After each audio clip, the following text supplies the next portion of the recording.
السلام علیکم ورحمۃ اللہ وبرکاتہ بسم اللہ الرحمن الرحیم نحمده ونصلی علی رسولہ الکریم اما بعد فاعوذ باللہ من الشیطان الرجیم بسم اللہ الرحمن الرحیم قال اللہ سبحانہ وتعالی یا ایہا الذین آمنوا کتب علیکم الصیام کما کتب علی الذین من قبلکم لعلکم تتقون وقال الله سبحانه وتعالى شهر رمضان الذي أنزل فيه القرآن هدى للناس وبينات من الهدى والفرقان۔ محترم بھائیو اور دوستو، یہ سوال اور جواب کا سیشن ہے۔ تو پرسوں سے انشاءاللہ چونکہ رمضان شروع ہے تو اس حوالے سے میں نے 2 آیات قرآن کی پڑھی ہے۔ ایک تو روزے کی فرضیت کے لحاظ سے ہے، اس کے بارے میں یعنی روزے کے بارے میں قرآن پاک میں اللہ نے فرمایا ہے کہ اے ایمان والو، تم پر روزے فرض کیے گئے ہیں جیسا کہ تم سے پہلے لوگوں پر فرض کیے گئے تھے، اور یہ روزے اس لیے تم پر فرض کیے گئے ہیں تاکہ روزے رکھنے کی وجہ سے تمہارے اندر تقوی پیدا ہو۔ اور دوسری آیت میں اللہ نے فرمایا ہے کہ رمضان کا مہینہ وہ مہینہ ہے جس میں قرآن نازل کیا گیا، اور یہ لوگوں کے لیے ہدایت ہے اور حق اور باطل میں فرق کرنے کی واضح دلیل اس کے اندر موجود ہے۔ تو آج چونکہ سعودی عرب وغیرہ میں چاند ہو چکا ہے، چاند نظر آ گیا رمضان کا، تو اللہ تعالی ہم سب کو رمضان میں عبادت کرنے کی، روزے رکھنے کی اور تمام غلط کاموں سے بچنے کی توفیق دے۔ باقی یہ ہے کہ سوال اور جواب کا جو سلسلہ ہفتہ واری چل رہا تھا، تو یہ سوال اور جواب کا جو سیشن ہے یہ ہم نے پچھلے رمضان سے شروع کیا تھا۔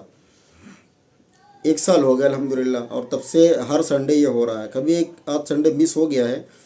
تو رمضان میں چونکہ وہ پورا رمضان ہر روز یہ سلسلہ چلتا تھا، آپ سب کو معلوم ہونا چاہیے۔ رمضان میں مسائل بھی کثرت سے آتے ہیں چونکہ مسلمانوں کی تعداد بڑھ جاتی ہے۔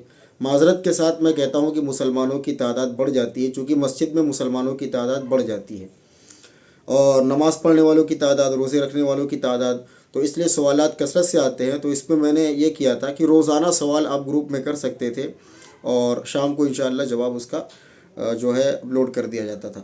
تو اس سال بھی انشاءاللہ ایسا ہی نظام ہے، جیسا کہ آپ میں سے کچھ حضرات نے کہا بھی تھا کہ رمضان میں گروپ کو بند نہ کیا جائے، تو انشاءاللہ تعالی رمضان میں گروپ کو بند نہیں کیا جائے گا۔ روزانہ آپ سوال کر سکتے ہیں، شام میں تراویح کے بعد اس کا جواب اپلوڈ کیا جائے گا۔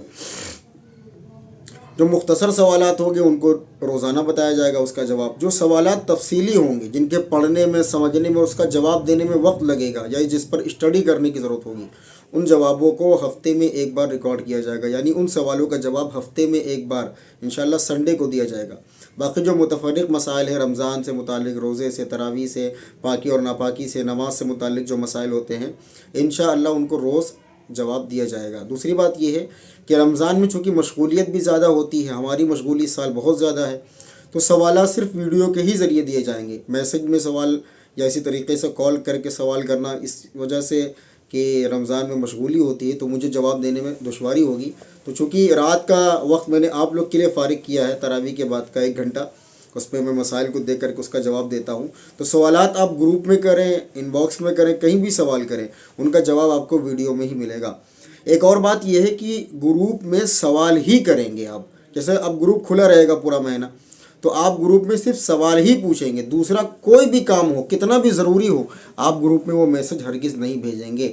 ایڈمن حضرات کی ذمہ داری ہے کہ سوال کے علاوہ کوئی بھی دوسرا میسج آتا ہے تو ان حضرات کو فوراً وہاں سے ریموو کریں گروپ سے، چونکہ اس سے پھر ماحول خراب ہوتا ہے اور لوگ بھی بھیجتے ہیں۔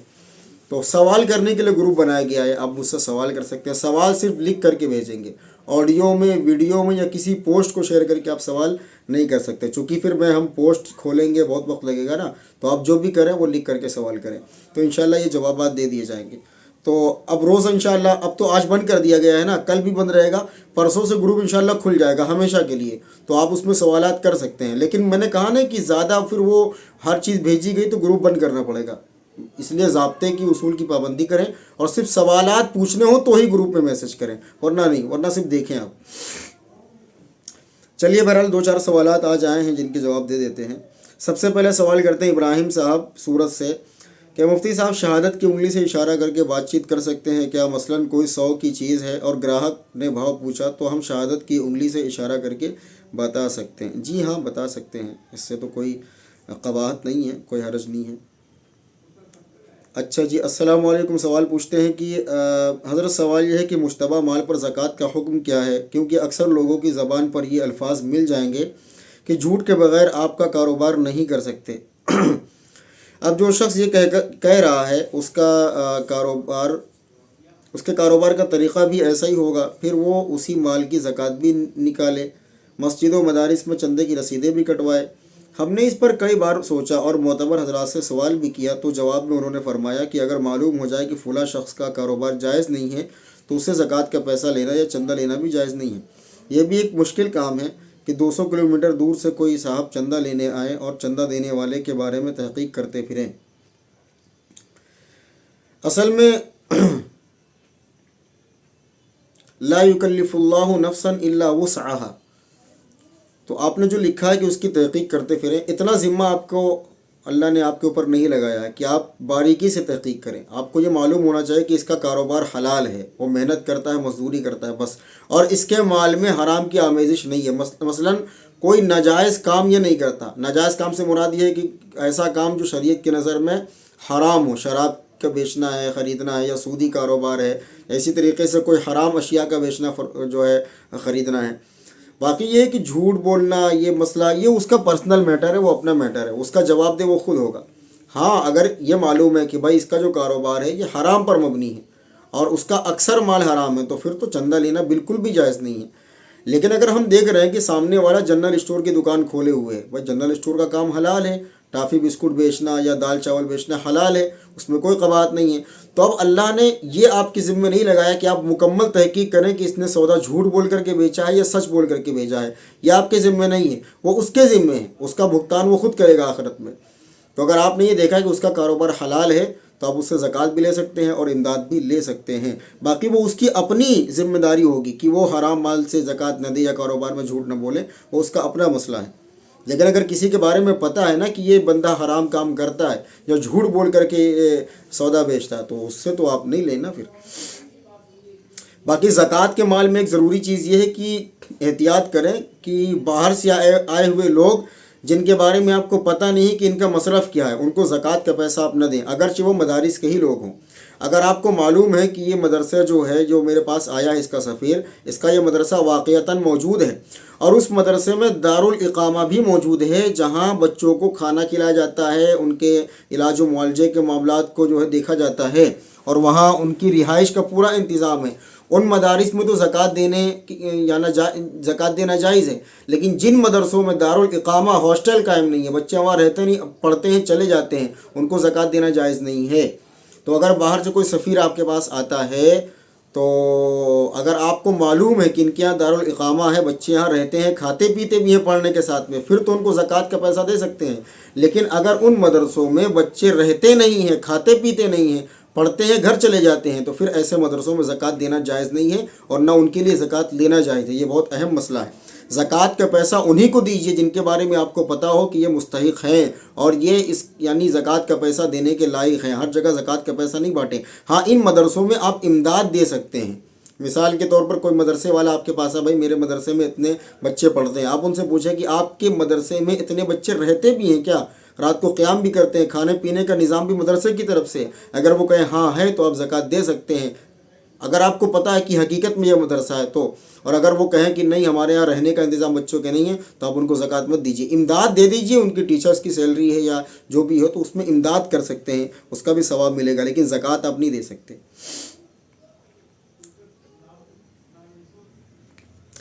اچھا بھائی، سوال سلمان صاحب بہرائچ سے کرتے ہیں کہ میرا صاحب سوال یہ ہے کہ روزے کی حالت میں احتلام ہو جائے تو روزے پر کیا اثر پڑے گا؟ مطلب نماز فجر کے بعد آنکھ لگ گئی اور خواب میں احتلام ہو گیا۔ بھائی اس سے روزے پر کوئی فرق نہیں پڑے گا، یہ نیچرل چیز ہے، یہ آپ روک نہیں سکتے۔ تو اگر روزے کی حالت میں احتلام ہو جاتا ہے تو اس سے روزے پر کوئی فرق نہیں پڑتا، لیکن ایک بات ضرور ہے کہ نہانے میں جلدی کیا کریں۔ احتلام سے روزہ نہ ٹوٹتا ہے نہ مکروہ ہوتا ہے۔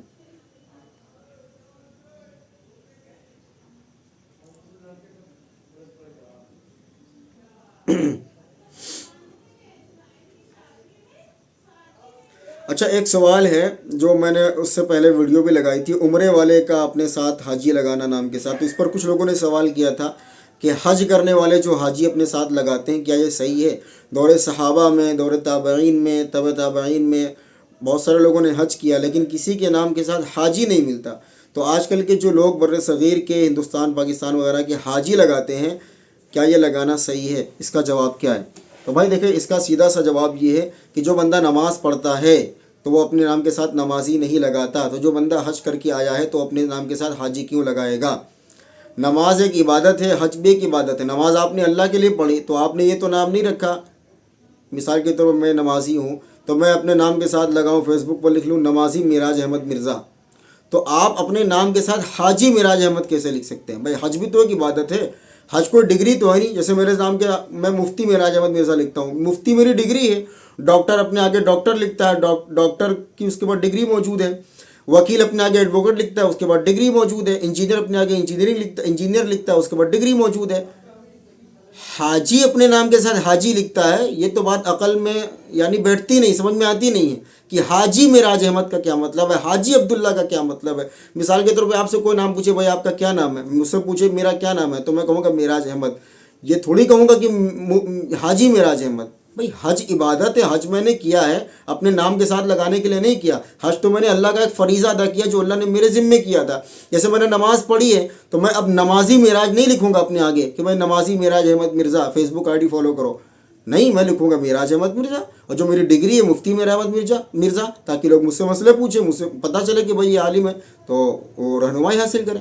لیکن حاجی لگانا، بھائی یہ تو حج آپ نے اللہ کے لیے کیا، لوگوں کے لیے تو نہیں کیا نا۔ آپ حاجی لگاتے پھر رہے ہیں، آپ سے کوئی نام پوچھتا بھائی کیا نام ہے، بھائی میرا نام حاجی سلیم ہے، بھائی آپ کا نام سلیم ہے، آپ کا نام حاجی سلیم نہیں ہے۔ تو اس لیے اپنا نام رکھیں جو نام ہے آپ کا، حاجی، نمازی۔ تو اب ایک صاحب نے پوچھا تھا کہ میں حج کر کے آؤں تو حاجی لگا سکتا ہوں، تو اگر میں نماز پڑھ کے آؤں تو کیا آپ میں جو ہے اپنے نام کے آگے نمازی لگا سکتا ہوں؟ تو پھر میں نے اس پر جواب دیا کہ جی بالکل لگا سکتے ہیں، لیکن اگر آپ صدقہ اور خیرات دیتے ہیں تو اپنے نام کے ساتھ خیراتی بھی لگا سکتے ہیں۔ تو یہ عبادات کو نام کے ساتھ جوڑنا یہ تو بر صغیر کی بدعت ہے نا۔ ہاں کوئی دوسرا کہہ دے حاجی، چونکہ حج کرنے والے کو کہتے ہیں جو حج کر کے آیا ہے، کوئی دوسرا مجھے حاجی صاحب کہہ دے تو اس میں کوئی حرج کی بات نہیں ہے، بھائی دوسرا عزت دے رہا ہے نا مجھے۔ جیسے کوئی کہتا ہے بھائی یہ بڑے نمازی آدمی ہے، تو اس میں میرا کیا مسئلہ ہے؟ وہ مجھے نمازی سمجھتا ہے، میں نماز پڑھتا ہوں تو اس نے مجھے نمازی کہہ دیا، اب میں سب سے کہتا پھروں میں ہوں نمازی، تو یہ تو دکھاوا ہو جائے گا۔ تو اگر کوئی دوسرا کہہ دے حاجی صاحب تو پھر کوئی حرج کی بات، لیکن آپ اپنے نام کے ساتھ حاجی لگائیں، حاجی معراج احمد، میرا نام حاجی فلاں ہے، حاجی فلاں ہے، یہ سب صحیح نہیں ہے بھیا، یہ سب بر صغیر کی بدعتیں ہیں ہمارے ملکوں کی، باقی اس طرح کی چیزیں نہیں کرنی چاہیے۔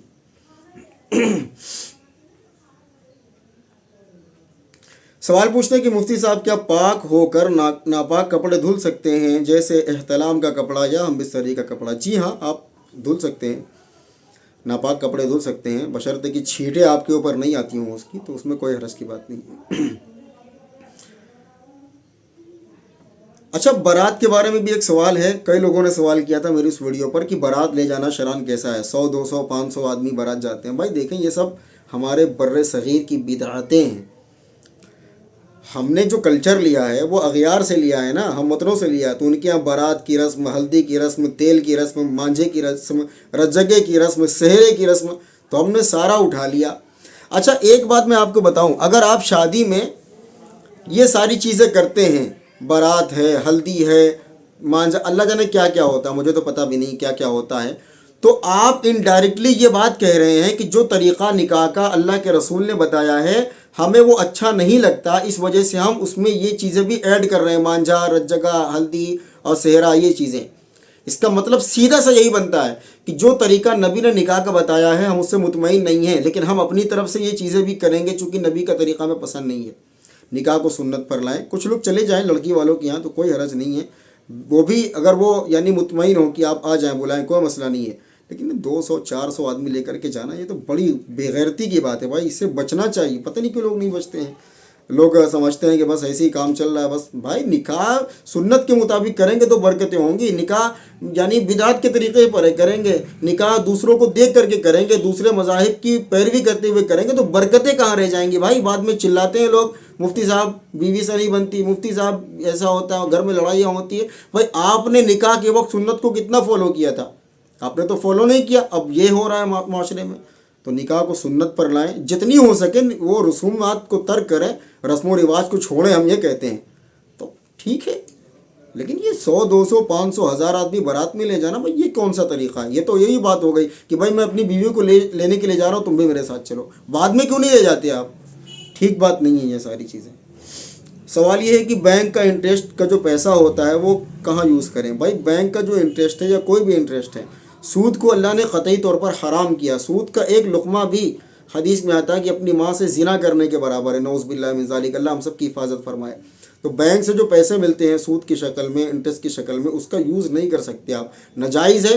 جتنا پیسہ آپ کو ملتا ہے اتنا پیسہ آپ کسی کو دے دیں، کسی مستحق کو، لیکن بغیر ثواب کی نیت کے آپ اس کو دے دیں۔ اگر پتہ ہے کہ کسی سے سود لیا تو اس کو واپس کر دیں، لیکن اگر اس کا مالک کوئی نہیں ہے یا دینا پاسبل نہیں ہے تو آپ کسی بھی فقیر کو آپ وہ پیسے دے سکتے ہیں بغیر ثواب کی نیت کے۔ آپ خود استعمال نہیں کر سکتے، کسی کام میں بھی نہیں استعمال کر سکتے۔ بعض لوگ کہتے ہیں کہ موبائل کا ریچارج کروا لیں، کوئی کہتا ہے کہ پیٹرول گاڑی میں ڈلوا لیں، پیٹ میں نہ جائے، تو کوئی بات نہیں ہے۔ آپ اس پر کپڑا پہنیں گے تو پھر وہ کپڑا جہنم کی آگ میں آپ کو جلائے گا۔ نہیں یوز کر سکتے آپ ان پیسوں کو۔ بہرحال کوشش یہی کریں کہ یار تقوی اپنے اندر پیدا کریں، تو اپنے اندر تقوی پیدا کریں گے تو اللہ بھی راضی ہوگا۔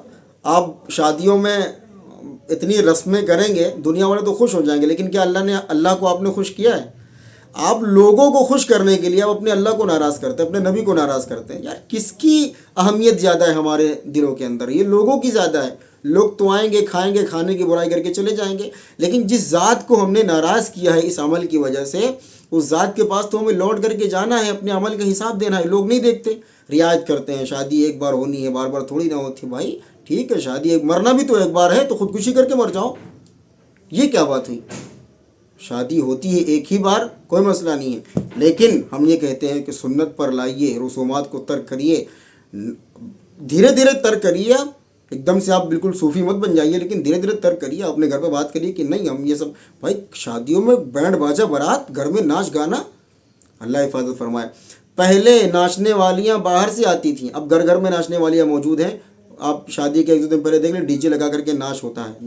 لعنت ہے، 1000 بار لعنت ہے ان افعال پر، اللہ حفاظت کرے۔ بھیا کیا پیغام دے رہے ہیں آپ؟ کیا اسلام کا مذاق بنا رہے ہیں؟ کیا اپنے مسلمان ہونے کا ثبوت دے رہے ہیں؟ بچیے اس سے اور لوگوں کو بھی بچائیے۔ اللہ تعالیٰ ہم سب کو عمل کی توفیق دے۔ السلام علیکم۔